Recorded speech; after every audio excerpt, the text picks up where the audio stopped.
Hi friends, ഇന്നത്തെ work ഈ ഒരു മെറ്റീരിയൽ ആട്ടോ. ഈ ഒരു മോഡൽ ഫ്രോക്കാട്ടോ നമ്മൾ ചെയ്യാൻ ഉദ്ദേശിക്കുന്നത്. സാധാ അംബ്രല്ല കട്ട് സ്റ്റിച്ച് ചെയ്യുന്ന പോലെ ആട്ടോ ഇതും സ്റ്റിച്ച് ചെയ്യുന്നത്. യോക്കിൻ്റെ പോർഷന് നമ്മൾ ഷോൾഡറിൻ്റെ ഭാഗത്ത് എലാസ്റ്റിക് ആട്ടോ അറ്റാച്ച് ചെയ്ത് കൊടുക്കുന്നത്. കൂടാതെ ഒരു വൈറ്റ് ക്ലോത്ത് ഇതുപോലെ കട്ട് ചെയ്ത് എടുക്കണം.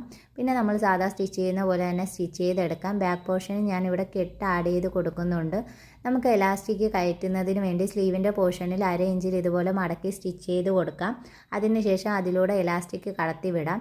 ഇനി ഈ ഒരു ഭാഗം യോക്ക് പോർഷനുമായിട്ട് സ്റ്റിച്ച് ചെയ്തെടുക്കാം. അതുപോലെ തന്നെ രണ്ട് സൈഡും നമുക്ക് സ്റ്റിച്ച് ചെയ്തെടുക്കാം. ഇനി നമുക്ക് സ്ലീവിൻ്റെ എൻഡിലായിട്ട് പ്ലീറ്റ്സ് ആഡ് ചെയ്ത് കൊടുക്കണം. അതിനുശേഷം ഒരു വൈറ്റ് ക്ലോത്ത് വെച്ച് ഇതുപോലെ രണ്ടായി മടക്കി സ്റ്റിച്ച് ചെയ്ത് കൊടുക്കാം. നമ്മൾ നേരത്തെ കട്ട് ചെയ്ത ഈ പീസ് ഉണ്ട്, അതിൻ്റെ 4 സൈഡ് നല്ല രീതിയിൽ മടക്കി സ്റ്റിച്ച് ചെയ്തതിന് ശേഷം ഫ്രണ്ട് പോർഷന് ഇതുപോലെ മടക്കി ഒന്ന് അറ്റാച്ച് ചെയ്ത് കൊടുക്കാം. ഇനി നമുക്ക് ഇതിൻ്റെ 2 സൈഡും ഷേപ്പ് ചെയ്ത് കൊടുക്കണം. അപ്പോൾ നമുക്ക് ഇതിൻ്റെ ഫൈനൽ ലുക്ക് ഒന്ന് കണ്ടു നോക്കാം.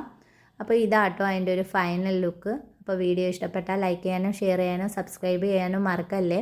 നിങ്ങൾക്കിത് ആവശ്യമെങ്കിൽ DM ചെയ്താൽ മതി. അപ്പോൾ ഇനി അടുത്ത വീഡിയോ കാണാം. ടാറ്റാ.